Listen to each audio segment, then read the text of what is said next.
Kylie, stop that right now.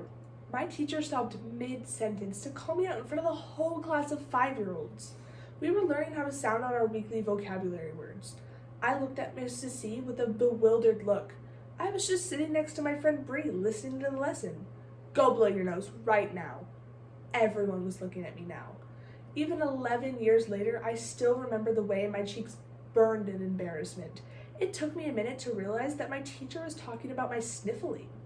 I've had allergies for as long as I can remember, and I would always be sniffling my nose. As a small child, I never really thought anything of it. I didn't need to blow my nose, it was just something I've always done. Now to be yelled at in front of my whole class because of it, I was so confused.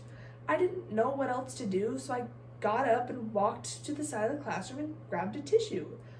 Some of my classmates were still looking at me, and I tried to look away and hope they stopped staring. Mrs. C continued with the lesson. I put the tissue up and tried to blow my nose to no avail. I accepted defeat, threw the tissue away, and tried to quickly and quietly sit back down without anyone noticing. Mrs. C had other ideas. Did you fix your problem, Kylie? She loudly asked. Suddenly eyes were on me again. I remember just wanting to leave. I felt embarrassed and angry. Why did you want to pick on me? I nodded my head and looked down, cheeks more red than before.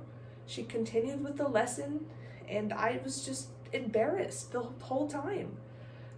My most embarrassing moment may not have been recently by any measure, but I still remember every detail that impacted me that day. It was embarrassing to be yelled at for something I couldn't control, especially as a small 5-year-old child. You shouldn't blame others for things that are out of their control, even more so when they're still learning and when they're small. And with that, I thank you.